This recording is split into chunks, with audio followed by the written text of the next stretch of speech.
오늘은 아주 중요한 제가 10년 이상 끙끙대던 책이 있습니다. 그 성공하는 사람들의 7가지 법칙.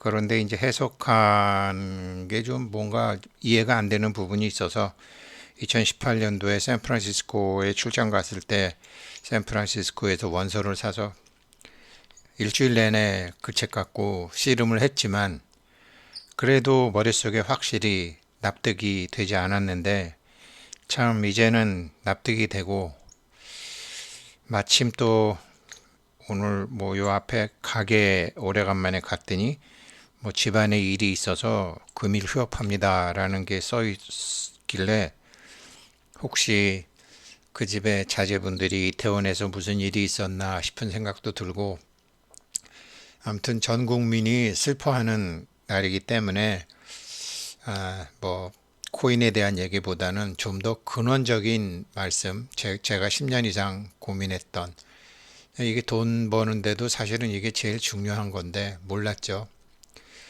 돈이나 성공 또는 다른 어떤 것에 대한 죄책감, 두려움, 불안이 있죠, 사람들은. 이거는 이제 사람들의 성격의 기본적인 측면으로서 자기가 죄책감, 두려움, 불안이 있는 게 밖으로 반영이 된 거죠. 이걸 치유하시고 난 다음에 모든 경제 활동을 채굴이건 뭐건 다시 하셨으면 좋겠습니다. 그래도 저는 바보같이 10년 이상 고생했지만 이해하시는 분이 있으리라고 생각하고 또 귀에 심어두고 눈에 심어두면 언젠가라도 이해하실 수 있는 분들이 나오기를 바라면서 한번 책에 있었던 것을 조금 수정해서 말씀드립니다. 답부터 말씀드리면 제한된 능력을 가진 바보 같은 나와 모든 것을 다 알고 모든 것을 다 보고 있는 무한한 나 사이에는 이 열쇠 구멍이 있습니다.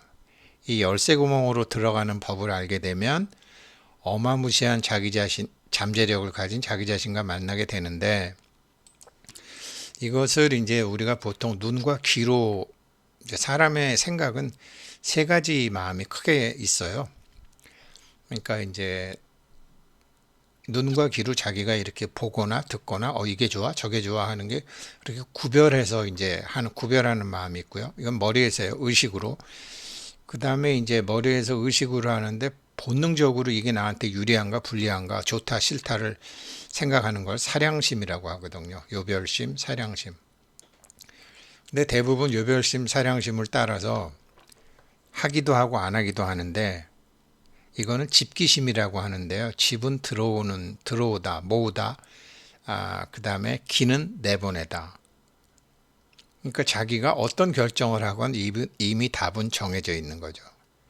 그러다 보니까 자기 딴에는 좋다고 했는데 결과는 안 좋은 경우도 있고 자기 딴에는 아무런 생각 없이 했는데 결과가 좋은 게 있죠. 이 여별심, 사량심, 집기심이란 말을 거진 20년부터 알았음에도 불구하고 제 인생에 납득이 안 돼서 써먹지를 못했습니다. 이런 말이 있습니다. 여인 이수 정기 능정 탁수. 마치 어떤 사람이 물로 그릇을 설거지하는데 탁한 물로 설거지하는데 어찌 그릇이 깨끗이 씻기기를 바란다는 말인가. 깨끗한 물, 깨끗한 물로 그릇을 씻어야지 설거지를 해도 그릇이 씻기잖아요.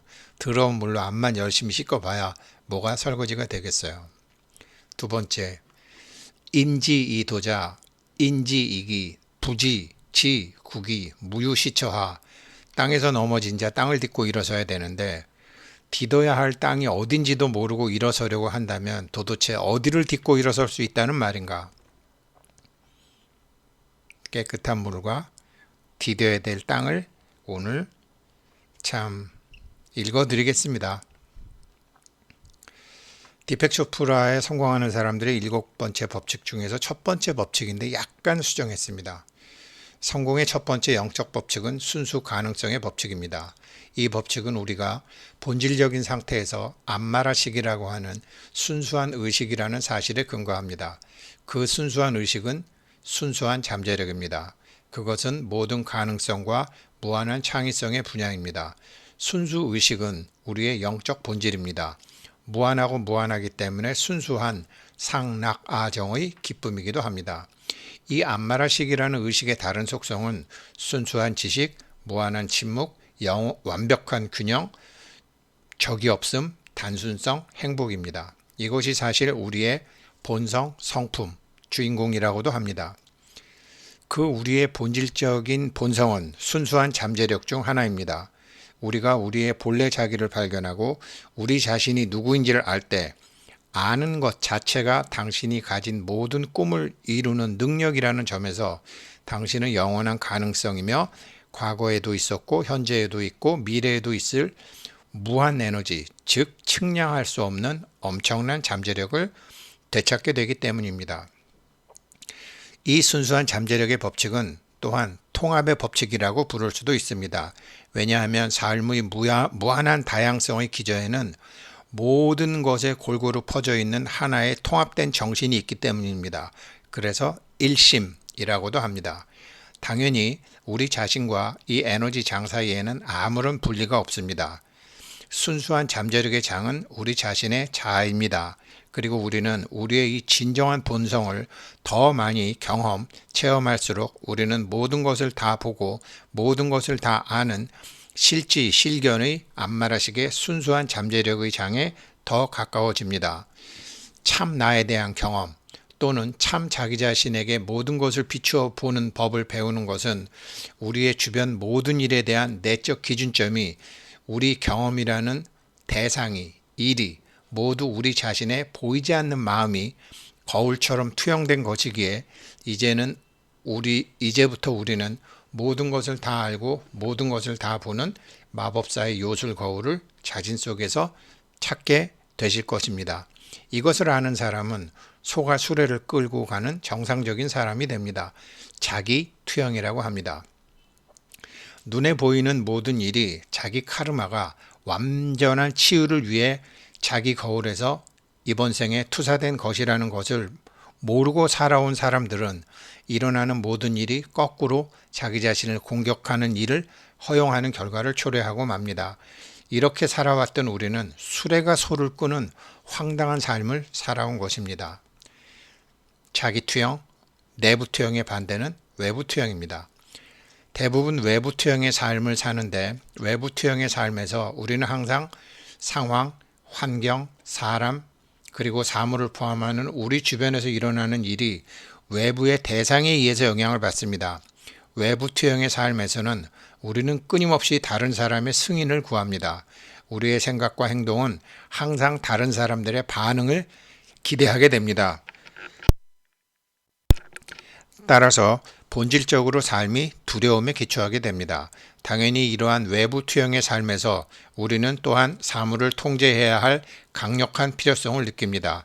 우리는 외부의 힘이 절실히 필요함을 느낍니다. 인정욕구, 통제욕구, 외부 권력 욕구는 모두 그러한 자기 두려움에 근거한 욕구입니다. 이런 종류의 힘은 순수한 잠재력의 힘도 참나의 힘도 실질적인 힘도 아닙니다. 우리가 참나의 힘을 경험할 때 두려움이 없고 남을 통제하려는 강박도 없으며 다른 사람들의 승인이나 외부의 힘을 위한 투쟁이나 경쟁도 없습니다. 외부 투영의 삶에서 내부 기준점은 사량심, 즉 항상 계산하는 마음입니다. 그러나 그동안 나라고 알고 있던, 그렇게 믿고 있던, 생각하던 나, 즉 에고는 진정한 우리가 아닙니다. 에고는 우리의 거울에 비친 우리의 생각이 만든 이미지, 즉 상일 뿐입니다. 그것은 우리의 사회적 가면입니다. 우리가 하고 있는 역할이기도 합니다. 우리의 사회적 마스크는 다른 사람들의 승인에 따라 번창하기도 몰락하기도 합니다. 그것은 두려움 속에서 살기 때문에 통제하기를 원하고 권력을 유지합니다. 아빠, 엄마, 사장님, 회장님, 과장님, 통장님 다 사회적 마스크죠. 그러나 당신의 참나, 즉 본래 자기, 당신의 순수한 영, 당신의 영혼인 당신의 진정한 자아는 그런 것들로부터 완전히 자유롭습니다. 그것은 어떤 비판에도 개의치 않으며 어떤 도전도 두려워하지 않으며 누구에게도 뒤처지지 않습니다. 그리고 그것은 또한 겸손하고 누구보다도 우월하다고 느끼지도 않습니다. 왜냐하면 그것은 다른 모든 사람들이 다른 모습을 한 동일한 나 자신이며 동일한 정신임을 인식하기 때문입니다. 그것이 암마라식입니다. 이것이 외부 투영과 내부 투영의 본질적인 차이점입니다. 진정한 자기를 만나게 되면 우리는 어떤 도전도 두려워하지 않고 모든 사람을 존중하고 누구에게도 뒤지지 않는 진정한 자기 존재를 경험합니다. 그러므로 진짜 자기를 찾게 될 때 사용하는 권력은 진정한 권력이 됩니다. 그러나 외부 투영에 기반한 권력은 거짓 권력입니다. 에고에 기초한 권력이기 때문에 그것은 일정한 기간 동안만의 대상이 있는 한 지속됩니다. 국가의 대통령이든 기업의 회장이든 특정 직함을 갖고 있거나 돈이 많으면 누리는 권력은 직함, 직업, 돈에 따라 결정됩니다. 에고 기반의 그러한 권력은 그러한 것들이 존속되는 동안에만 지속이 됩니다. 직함이 사라지고 직업이 사라지고 돈이 사라지면 그 권력도 당연히 사라집니다. 반면에 진정한 자기 힘은 참나에 대한 지식에 기초하기 때문에 영구적입니다. 그리고 자기 힘은 특정한 특성이 있습니다. 이것은 사람들을 당신에게로 이끌고 오고 당신이 원하는 것을 또한 그려내게 됩니다. 당신의 욕망을 지원하기 위해 사람, 상황, 환경을 스스로 창조해 조직화시킵니다. 이것은 자연법칙의 근원에서 나오는 조직력이라고 합니다.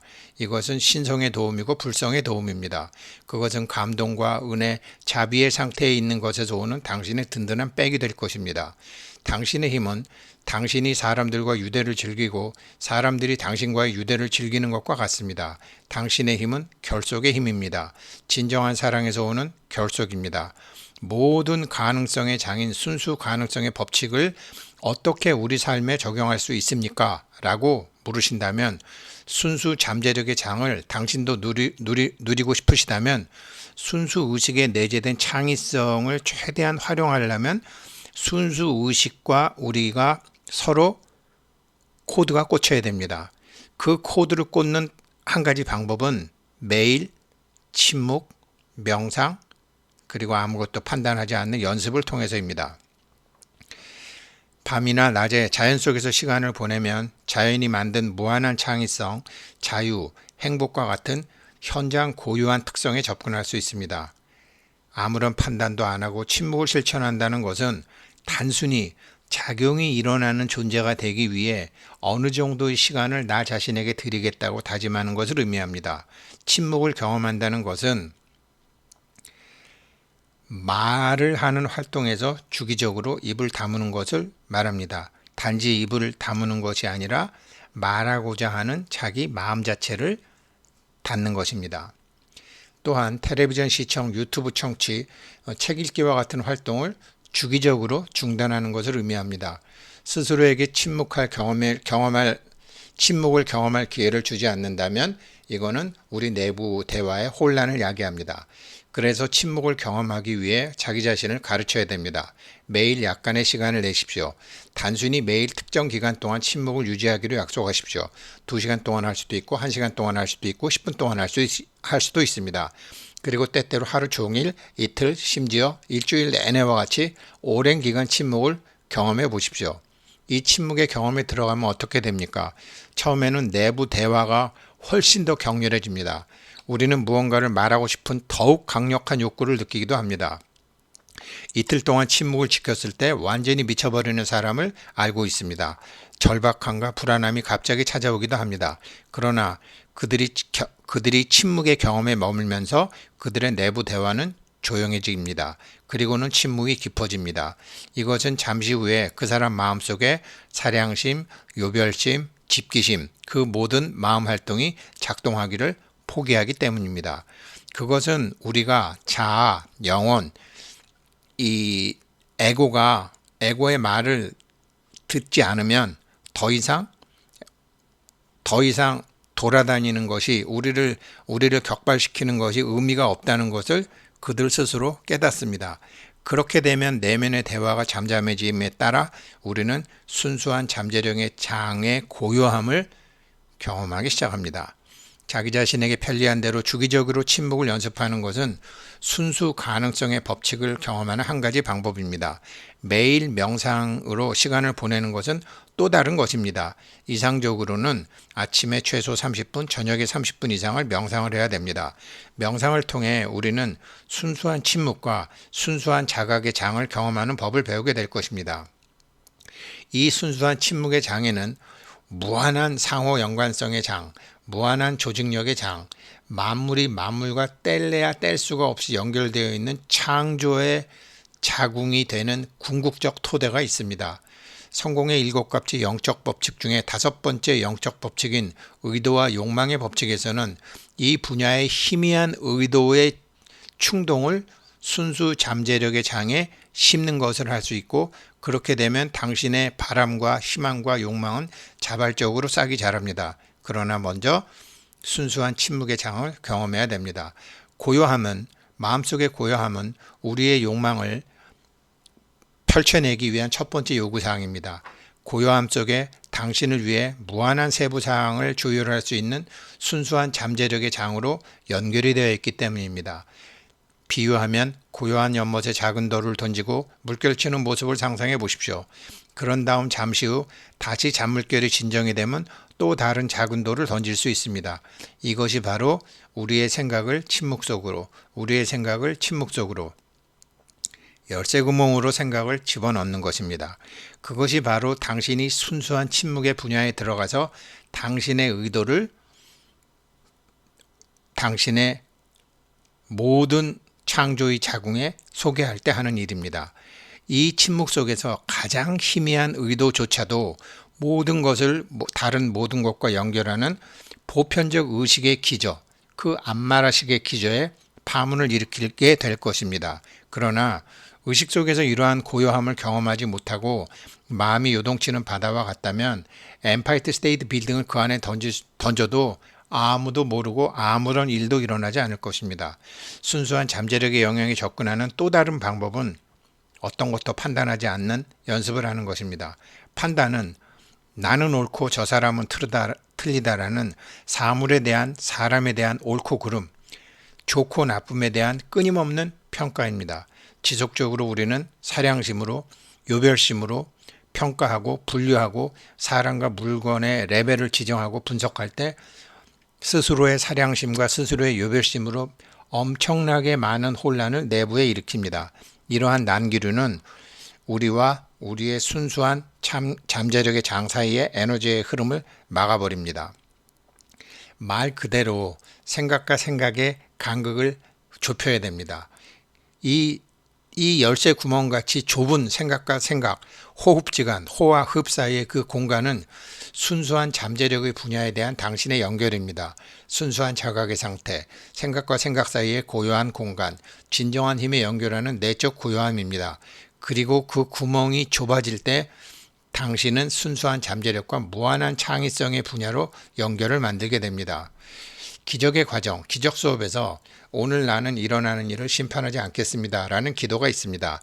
판단하지 않으면 누구나 마음에 침묵이 생깁니다. 내가 옳다라고 생각하지 않으면 저절로 마음이 입을 다물게 됩니다. 그러므로 하루를 나는 오늘 아무것도 판단하지 않겠다라고 말하면서 시작하는 것이 좋습니다. 그리고 하루 종일 판단하려고 할 때마다 나는 아무것도 판단하지 않기로 했다라는 이 문장을 기억하십시오. 침묵을 통해, 명상을 통해, 그리고 비판을 통해 당신은 첫 번째 법칙인 성공의 7가지 법칙 중에 첫 번째 법칙인 순수 가능성의 법칙에 접근할 것입니다. 일단 이렇게 하기 시작하면 이 연습에 몇 가지 구성 요소를 추가할 수 있습니다. 그거는 자연 속에 나가 자연과 직접 교감하며 정기적으로 숲을 보고 달을 보고 사람을 보고 길을 보고 강아지를 보고 새를 보고 그렇게 내 주변에 있는 모든 것들과 정기적으로 시간을 보내는 것입니다. 자연 속에서 시간을 보내면 삶의 모든 요소와 작용과 힘의 조화로운 상호작용을 느낄 수 있고 모든 삶과 자기 자신과의 일체감을 느낄 수 있습니다.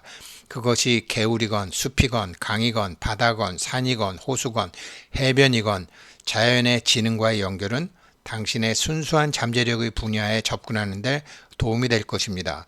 당신은 당신 존재의 가장 깊은 본질과 접촉하는 법을 배워야 됩니다. 이 진정한 본질은 우리의 에고 너머에 있습니다. 그거는 두려움이 없습니다. 이 수행은 전혀 돈이 들지 않습니다. 당신에 대한 어떤 비판도 흐르는 강물처럼 다 받아들이십시오. 당신은 모든 것에 대한 면역 체계를 갖추어 나가는 것입니다. 어떤 도전도 두려워하지 않습니다. 그것은 누구보다도 내가 낫고 누구보다도 내가 우월하며 마법, 신비, 매혹으로 가득 차 있습니다.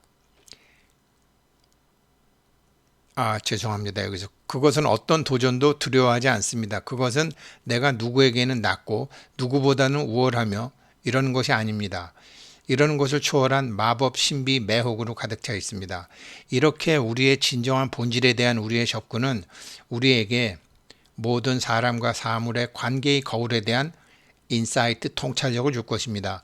왜냐하면 모든 관계는 나와 나 자신과의 관계의 반영이기 때문입니다.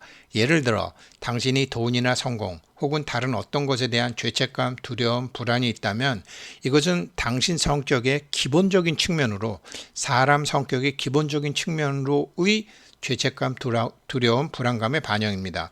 어떤 돈이나 성공도 이러한 기본적인 측면의 존재 문제를 해결할 수 없습니다. 참나와의 친밀함, 참나와의 소통만이 진정한 치유를 가져올 것입니다. 그리고 당신이 당신의 진정한 자아에 대한 지식에 기반을 둘 때 당신이 당신의 진정한 본성을 진정으로 이해한다면 당신은 돈이나 풍요로움, 욕망 충족에 대해서 어떤 죄책감, 어떤 두려움, 어떤 불안도 느끼지 않을 것입니다. 모든 물질적 부는 생명 에너지이며 순수한 잠재력입니다. 그리고 순수한 잠재력은 우리의 본질적인 본성입니다. 순수 잠재력의 영역은 무한한 창의성과 순수 지식의 영역이기도 하며 당신이 당신의 진정한 본성에 점점 더 많이 접근할수록 당신도 자연스럽게 무한한 창조적인 생각을 받게 될 것입니다. 우주의 풍요로움, 즉 우주의 호화로운 나타냄과 풍요로움은 자연의 창조적인 마음의 표현입니다. 당신이 자연의 마음에 더 많이 튜닝이 될수록 당신은 그 무한하고 무한한 창의성에 더 많이 접근이 될 것입니다. 그러나 먼저 우리는 그 풍부하고 풍요롭고 무한하고 창조적인 마음과 연결되기 위해서 우리 마음속에 죄책감, 두려움, 불안, 부정 이런 내부 대화의 혼란을 넘어서야 됩니다. 그리고 나서 당신은 영원하며 무한하며 창조적인 마음의 고요함을 지닌 동시에 역동적인 활동의 가능성을 창조해내기 시작합니다. 고요하고 무한하며 무한한 마음과 역동적이고 한정된 개별적인 마음의 절묘한 조합은 당신이 원하는 무엇이든 만들어낼 수 있는 고요함과 움직임의 완벽한 균형입니다. 고요함과 역동성을 동시에 지닌 상반되는 요소의 공존은 상황, 환경, 사람, 사물로부터 당신을 독립적으로 존재할 수 있게 만듭니다. 당신이 이 절묘한 대립물의 공존을 조용히 인정할 때 당신은 이 엄청난 에너지의 세계, 즉 물질 세계의 근원인 비물질인 양자스프와 자기 자신을 일치시키게 됩니다. 물질계, 양자스프계, 그 다음에 말로 할 수 없는 순수 잠재력의 가능성의 계, 이렇게 3개가 있습니다. 물질계, 양자스프계, 말로 표현할 수 없는 순수 잠재력의 계. 이 순수 잠재력의 세계는 유동적이며 역동적이며 탄력적이며 변화하며 영원히 움직입니다. 그러나 그것은 변하지 않고 고요하고 영원합니다. 고요함만이 창의성의 잠재력입니다. 움직임 자체는 표현의 특정 측면에 국한된 창의성일 뿐입니다. 그러므로 움직임과 고요함의 조합은 당신의 주의력이 열쇠 구멍을 집중하는 그것만 하게 되면 어디서든지 모든 방향에서 창의력을 발휘할 수 있게 해줍니다. 당신이 움직이고 활동하는 가운데 어디를 가든지 걷든지 서든지 앉든지 눕든지 말하든지 영화를 보든지 듣든지 당신의 고요함을 당신 안에 지니고 다니십시오. 그러면 주위의 혼란스러운 움직임이 창의성의 저수지, 순수한 잠재력의 장에 대한 접근을 막지 않을 것입니다. 내용은 다 알고 있었지만 어떻게 쓰는 건지를 몰랐습니다. 한 15, 16년 전부터 이건 말이 맞는 것 같은데, 근데 순수한 잠재력의 세계와 세계에다가 코드를 꼽는 방법을 몰랐습니다. 열쇠 구멍에다 열쇠를 꽂는 방법을 몰랐습니다. 그런데 저보다 좀 업이 좀 맑고 저보다 좀 촉이 좋으신 분들은 빨리 눈치를 채셨으면 좋겠습니다. 이번 겨울에 오늘 제가 같이 공부하는 분들과 이제 동안고 120일 공고를 냈는데 120일 공부의 주제이기도 하고 오늘 또 그 젊은 사람들 뭐 그런 날들이기 때문에 이거를 한번 올려봅니다. 고맙습니다.